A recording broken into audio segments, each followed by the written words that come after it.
Halo sobat breeding, assalamualaikum warahmatullahi wabarakatuh. Kembali lagi di channel saya, Azlan Mir Channel. Sobat, kali ini saya akan membuat video tentang tahapan-tahapan dalam beternak murai batu. Banyak ya, tentu saja banyak sekali tahapan-tahapannya. Tahapan pertama niat, yang kedua perencanaan, terus pemilihan bibit, penjodohan, terus perawatan dan tips dan triknya hingga panen. Tapi video ini nanti akan saya bagi-bagi biar jelas dan bisa dipahami. Mudah-mudahan untuk pemula-pemula seperti saya mohon kepada yang sudah sepuh ya. Jadi ini video hanya untuk pemula. Saya hanya berbagi saja, bukan menggurui. Kalau seandainya teman-teman ada niat ingin menakarkan murai batu, oke, langsung aja teman-teman. Kita bahas satu persatu. Kita bahas dulu niat dan mindset beternak. Nah, ini penting teman-teman. Jadi dalam beternak itu pertama niat itu penting. Kalau nggak niat nanti putus di tengah jalan, atau kalau kata orang bilang tuh, orang Padang bilang itu ange-ange ciri ayam, yang artinya panasnya sebentar saja, di awal saja panas, habis itu langsung dingin diam dan berakibat murai batunya ditelantarkan saja. Hanya dipanas di awal saja dan cepat dingin. Itu kata pepatah orang Minang. Kedua, mindset pikiran. Jadi dalam beternak ini saya rasa beternak apa saja ya, apalagi seperti murai batu ini yang gampang-gampang susah. Dibilang gampang dia susah, tapi dibilang susah nyatanya banyak juga yang berhasil. Jadi dalam memindset pikiran kita untuk beternak murai batu itu, yang pertama kita jangan terlalu ambisi. Tapi bukan berarti kita tidak punya ambisi. Jadi kita intinya adalah bersabar dan melihat karakter murai batu kita itu siap atau tidak siap. Jadi kadang-kadang ada temen itu yang nggak sabaran, maksudnya terlalu ambisi. Dia beli murai muda hutan, habis itu dilakukan penjodohan kurang lebih hampir 4 bulan 5 bulan. Murai itu berjodoh tapi belum mau kawin. Dia tidak ada kasus KDRT karena dia murai hutan, jadi dia liar di dalam kandang penakaran. Kedua-duanya kalau ngelihat orang hanya tumbur-tumburan, lari sana lari situ, nyangkar sana nyangkar situ, pokoknya beling satan. Sementara yang si empunya ini, yang punya, sudah nggak sabaran. Jadi seluruh asal datang ke saya, main ke sini, lihat penakaran saya, selalu ceritanya itu, kenapa kok belum kawin, kenapa kok belum ini, kenapa kok begitu ya, padahal sudah jodoh, padahal sini. Karena kondisinya tidak dipahami. Karena kalau murai hutan itu dia harus nyaman dulu, karena dia masih takut orang. Nanti setelah kedua-duanya nyaman, barulah ada proses di sana. Jadi yang namanya makhluk hidup tuh nggak bisa langsung instan, pasti ada adaptasinya. Sementara orang yang punyanya terlalu ambisi. Nah, seperti itu juga tidak bagus teman-teman. Oke, langsung kita masuk aja ke perencanaan pembuatan kandang yang ideal. Ini menurut saya ya teman-teman, kandang yang ideal tuh pertama kita lihat dulu murai kita tuh murai ternakan atau murai hasil tangkapan hutan. Sebenarnya kalau kandang yang ideal menurut saya itu kandang ya beda-beda ya, tiap orang tuh tergantung kondisi lahan sebenarnya. Kalau lahannya sempit kita bisa memaksimalkan, membuat minimalis atau gimana. Tapi yang penting tuh murainya nyaman, itu saja intinya. Yang penting murainya nyaman, maupun sangkarnya kecil, asal murainya nyaman, insya Allah dia akan menghasilkan. Dulu saya punya murai, itu kandangnya kecil sekali. Itu saya buat bekas umbaran dan mau kawin dan bertelur. Cuma rasanya kan nggak bagus kalau di dalam umbaran. Akhirnya saya buatlah tempat yang nyaman. Kalau standarnya saja teman-teman, saya ambil standarnya, ukuran standar aja. Murai batu itu 1 meter saja, lebarnya 1 meter, panjangnya 2 meter, tingginya bisa 2 meter. Itu kebanyakan seperti itu sudah nyaman lah, standar saja. Kalau teman-teman mau yang lebih besar ya enggak apa-apa. Kalau misalnya lahannya luas, dia mau buat 2 meter kali 4 meter, ya silakan, enggak apa-apa. Saya rasa lebih nyaman lagi. Tinggal kondisi kandang itu seperti apa, apakah di pinggir jalan, apakah di samping pabrik yang ribut atau bising. Terus kita buat senyaman mungkin lah. Cuman yang standarnya kalau saya buat itu lebarnya 1 meter, panjangnya ke belakang itu 2 meter, tingginya bisa 2 meter, lebih bagus. Ya, seperti itulah teman-teman. Nanti silahkan dicek di video saya yang ada video sebelum ini tentang pembuatan kandang. Nah, bahan-bahan kandang itu teman-teman, saya menggunakan kayu. Kalau teman-teman mau menggunakan beton atau di dinding permanen seperti itu lebih bagus sebenarnya.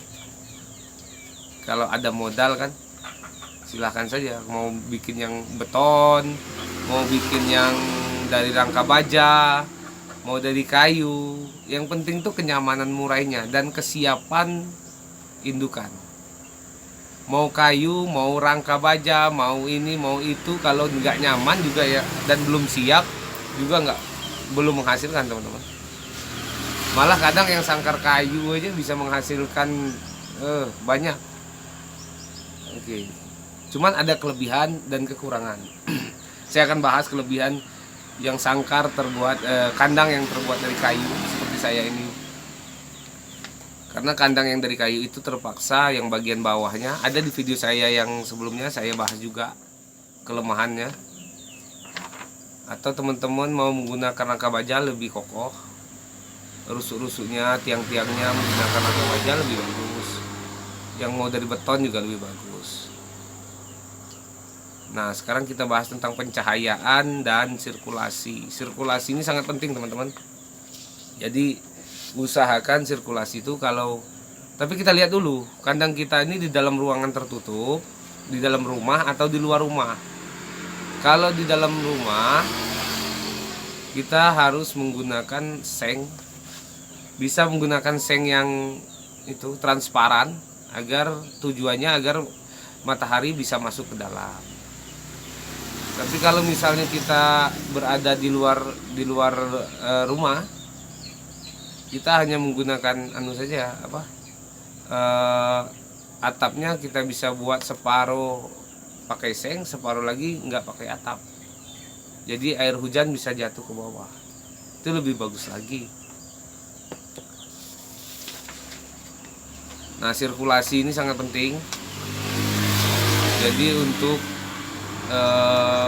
penggantian udara yang di dalam, apalagi yang punya kandang penakaran di dalam rumah dan tempatnya sempit, biasanya sirkulasi udaranya tidak bagus, bisa menyebabkan murai kita juga gampang terserang penyakit, teman-teman.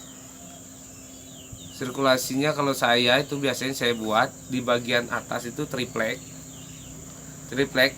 Nah, di bagian bawahnya saya bikin ram, pakai kawat ram. Jadi udara dari bawah. Nah, di atasnya saya buat kawat ram lagi. Kenapa saya tutup dengan triplek depan, kiri, kanan? Karena saya nggak pakai beton. Jadi saya butuh triplek untuk menutupkan agar si murai itu tidak saling lihat sama yang lain, dan mereka pun tidak langsung terlihat oleh kita. Karena saya menakarkan kebanyakan murai batu hasil hutan, karena di sini masih banyak yang jual hasil hutan. Jadi biar nyaman aja, dia nggak, kalau ada orang lewat dia nggak langsung lihat orang lewat, paling cuma lihat kakinya aja. Oke, next ini untuk lantai kandang. Nah, lantai kandang ini bisa teman-teman gunakan pasir atau menggunakan tanah. Tujuannya agar kotoran itu bisa langsung kering. Kalau kita langsung ke semen untuk kandang yang di dalam rumah, kan lantainya semen, itu nanti kotorannya itu gimana ya, becek. Tapi kalau menggunakan pasir, dia langsung diserap. Begitu cuaca panas, kotoran itu akan kering. Tanah juga bisa menggunakan tanah.